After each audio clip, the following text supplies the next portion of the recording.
Fala pessoal, tudo bem? Professor João Melo na área. Que tal a gente fazer uma revisão de duas moléculas orgânicas essenciais para o organismo humano? Estou falando de lipídios e de proteínas. Eu vou destacar essas duas substâncias, começando pelos lipídios. Vamos lá então? Lipídios são ésteres formados por ácido graxo e álcoois variados. Tudo bem? Não garanto, como você viu na aula, que todos os lipídios tenham ácido graxo na sua composição, ok? Agora, a maioria realmente apresenta ácido graxo na composição, sim. Inclusive, o principal álcool encontrado é o glicerol. Por isso que aparece em muitos livros isso, tudo bem? Na ênfase que nós vamos fazer, eu vou separar algumas importâncias lipídicas, no sentido funcional mesmo, tá? João, mas é muito analisado os problemas relacionados ao lipídio. Bem, você aprendendo como é que o lipídio funciona, a gente acaba analisando também as possibilidades de haver problemas, tudo bem? Exemplo, os fosfolipídios encontrados na membrana plasmática, inclusive apareceu no Enem 2019. Os fosfolipídios são responsáveis por uma função estrutural na membrana e interferem na fluidez da mesma pela sua constituição química. Eu acabei de falar para vocês que o fosfolipídio, tem classificação lipídica, é formado por ácido graxo. O que significa dizer que, de acordo com o tipo de ácido graxo que nós venhamos a encontrar nesse fosfolipídio, a fluidez da membrana pode ser variada, no sentido de que nós podemos ter maior fluidez, menor fluidez. A maior fluidez está vinculado a ácidos graxos insaturados, que foi justamente a questão que estava correta no Enem. E a menor fluidez é quando há uma saturação maior nessa estrutura fosfolipídica. Beleza? Então essa função eu destaco mesmo, tá bom? Tenha cuidado, revisa isso, tá? Outra coisa, os lipídios podem estar associados à função energética, reserva, porque eles podem ser fonte de energia e reserva na forma de triglicerídeos. João, mas eu aprendi que os carboidratos são nossas principais fontes de energia. Massa, os lipídios podem ser também. Agora, a gente precisa lembrar vocês que essa forma de reserva é num tecido adiposo. Inclusive, é muito importante que nós tenhamos essa reserva, esses estoques, porque a gordura pode ser essencial não só para ser guardada, mas para nos proteger, função proteção mesmo. Agora entenda uma coisa, o que vai rolar nessa ideia de que, já que a gente queima mais carboidratos e menos lipídio, para que não haja problemas, é interessante que a gente queime de outra forma, como por exemplo, praticando atividade física. Dá um equilíbrio nas possibilidades fisiológicas de seu corpo funcionar bem. Tudo bem? Tá claro isso? Mas temos que ter essa reserva. Não é à toa que nós temos um tecido especializado para isso. Beleza? Outra coisa que eu destaco, os triglicerídeos, eles não apresentam só essa função, eles também estão relacionados com a proteção, a capacidade de isolamento térmico, vamos dizer assim. O isolamento térmico viabiliza em animais que vivem em temperaturas baixas sobrevivência, porque a partir do momento que a temperatura é muito baixa, pode inviabilizar a vida. Mas com essa peça gordurosa, alguns animais específicos dessas regiões, eles acabam inviabilizando problemas relacionados à temperatura muito baixa. Esse é um ponto importante a ser destacado. Outro lipídio que eu acho que você deve dar uma revisada é em relação aos cerídeos. Cara, não esqueça cerídeo não. Por que eu quero que você não esqueça cerídeo? Porque cerídeo é um tipo de lipídio que impermeabiliza. João, então quer dizer que os lipídios podem fazer a função impermeabilização? Sim. Onde? Folhas. Onde? Aves, em relação às suas penas não encharcarem. Nas folhas evita-se transpiração. Eu sei que tem vegetais que podem criar outros mecanismos. Exemplo, tem vegetal que produz um hormônio chamado etileno, né? E o etileno promove a abscisão foliar. Massa. Mas, por exemplo, alguns outros, como a carnaubeira, contêm esse tipo de cerídeo para poder conseguir, por exemplo, evitar essa perda de água em momentos não tão viáveis de concentração de água. Então, tem hora que dá para transpirar, mas tem hora que não dá para transpirar, tem que evitar a perda de água, porque não tem como repor. Não sei se você lembra da teoria de Dickson, que fala que quanto mais uma planta transpira, mais ela tem que fazer o que lá embaixo absorve. E se não tiver, né? É bom evitar que isso aconteça, beleza? Esse é um destaque que eu faço com relação aos lipídios. Não podemos esquecer dos esteroides, que são percussores da formação de hormônios que de vez em quando estão aparecendo. Estrógeno, progesterona, certo? Testosterona, cortisol, todos têm natureza lipídica, deve ser destacado. Mais duas coisas. Uma, as prostaglandinas, que são relacionadas a processos inflamatórios, estímulo a receptores de dor, tá? E as chamadas lipoproteínas, que inclusive podem ser bioindicadores de problemas cardiovasculares. Eu estou me referindo principalmente a LDL e HDL, porque a gente analisando LDL e HDL, a gente sabe se os riscos numa pessoa são maiores ou menores de problemas como a formação de placas de ateroma, doencinha chamada aterosclerose. Beleza? Vamos lá. Nós temos ainda, para falar para vocês em relação aos lipídios, fazer uma análise dos problemas que são relacionados. Então, dá uma estudada no colesterol que é transportado por essas lipoproteínas. Vale a pena, porque o colesterol pode ser visto como vilão, mas ele é uma peça-chave na formação de hormônio e também lá na membrana plasmática, porque ele tem também função estrutural, ok? Essas foram as dicas de lipídios. Agora, proteínas, vamos relembrar. As proteínas são formadas por aminoácidos. Esses aminoácidos apresentam grupamina, carbono alfa, que se liga não só à amina, mas a hidrogênio, a um radical e a carboxila. Não esquecer que um aminoácido é diferenciado pelo radical. São 20 aminoácidos que constituem as proteínas, tudo bem? A ligação entre um aminoácido e outro, não pode se esquecer, se chama ligação peptídica. Vou repetir, ligação peptídica, tudo bem? Onde inclusive a gente percebe uma síntese por desidratação, a água como produto dessa reação, tudo bem? Se eu tenho um aminoácido, eu junto com outro, por regrinha, um tem que ter grupamina, outro tem que ter carboxila para poder viabilizar essa ligação, repito, peptídica, ok? Não esqueça disso, tá?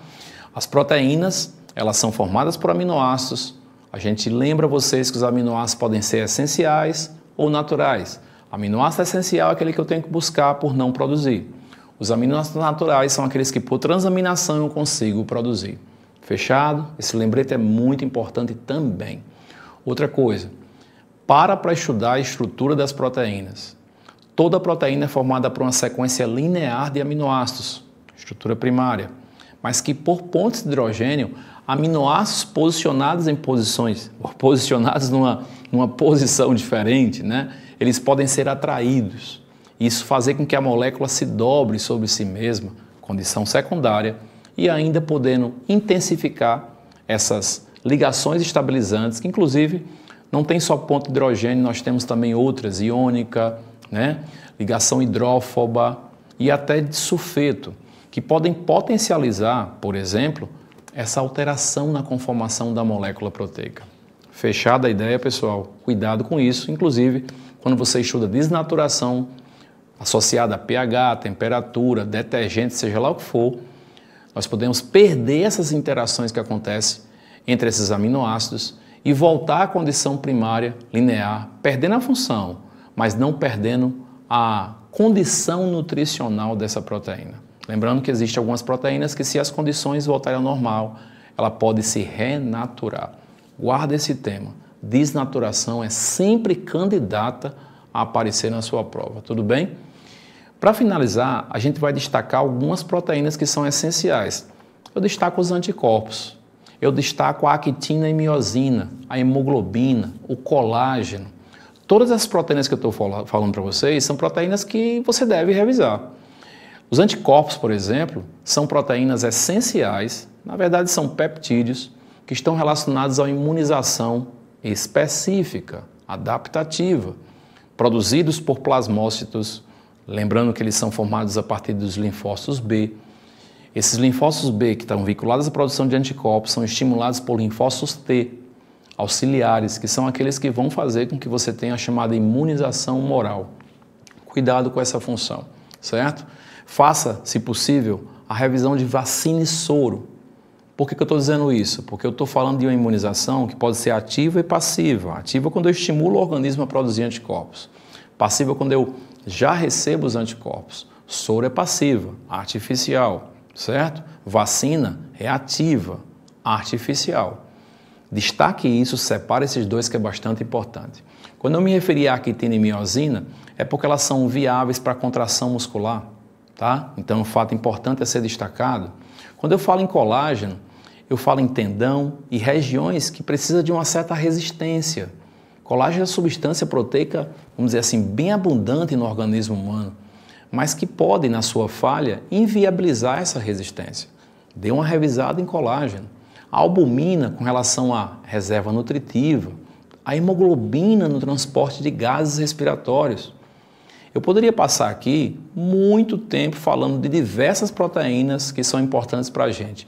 Mas por que eu destaquei essas? E em especial as enzimas, porque elas podem aparecer na prova de vocês. As enzimas, pessoal, guarda isso, são duas coisas importantes. As enzimas são nossos biocatalisadores principais, porque elas fazem duas coisas extraordinárias. Primeira, diminui a energia de ativação para uma reação e acelera essa reação. Não esqueça, eu vou repetir, diminui a energia de ativação e acelera uma reação química. Lembrando que esse é fator essencial para que diversos tipos de função fisiológica sejam exercidas. Tudo bem? Agora, sabe o que já caiu muitas vezes? Os fatores, quando eu falo caiu em vestibulares, no próprio Enem, os fatores que fazem o gerenciamento de função enzimática ser viável. João, como assim? pH, temperatura, concentração do substrato e das próprias enzimas e a presença de inibidores. Estou destacando os inibidores porque tem situações como substâncias ou metais pesados que podem fazer com que as enzimas não funcionem, não venham a ter a sua atividade. As inibições podem ser competitivas ou não competitivas. Cuidado quando você for estudar isso. Por que eu estou colocando? Porque aparece gráfico, aparece relações ecológicas quanto a isso. Tem aluno que me pergunta, o que a ecologia tem a ver com isso? Resposta, quando você coloca mercúrio, por exemplo, para disponibilizar em certas regiões, por exemplo, no norte do nosso país, a procura do ouro, esse mercúrio pode ser colocado na água e vai interferir por bioacumulação dos indivíduos que estão relacionados. E esses caras vão ser prejudicados porque as suas enzimas vão ser danificadas, certo? Então não é só quem coloca que se danifica, que sofre prejuízo, mas toda uma cadeia alimentar que está envolvida com o processo. Por isso que eu estou vinculando a ecologia a esse problema relacionado com as enzimas. Por isso que a gente sempre destaca as enzimas, porque elas sempre aparecem. Então estuda a enzima. Enzima, não que ela seja plenamente proteína, porque tem algumas enzimas que não são de natureza proteica.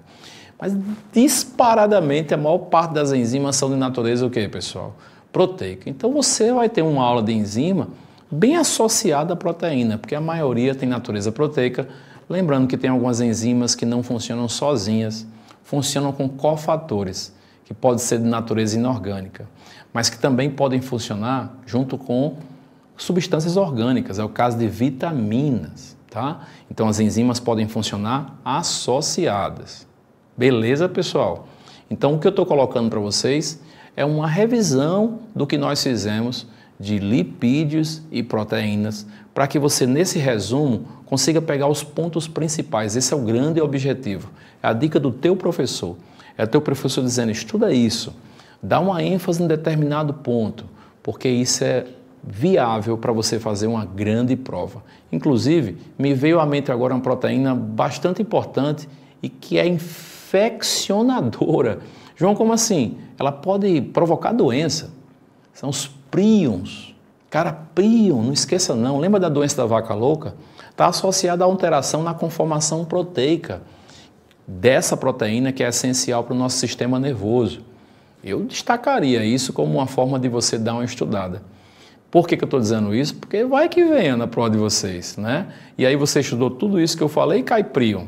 Dá uma revisada no prion, que tem esse potencial infectante, tudo bem? Pode viabilizar doenças, não só na vaquinha, mas no homem também. Mal de Creutzfeldt-Jakob, né? Está vinculado a essa doença priônica, beleza? Bem como outras, curu, insônia fatal familiar. Dá uma revisada nisso, tá bom? Um abraço, meu amigo, bons estudos e nós aqui do QG estamos para lhe auxiliar, para que você faça todas as questões sem nenhum problema de biologia. Um abraço e até a próxima!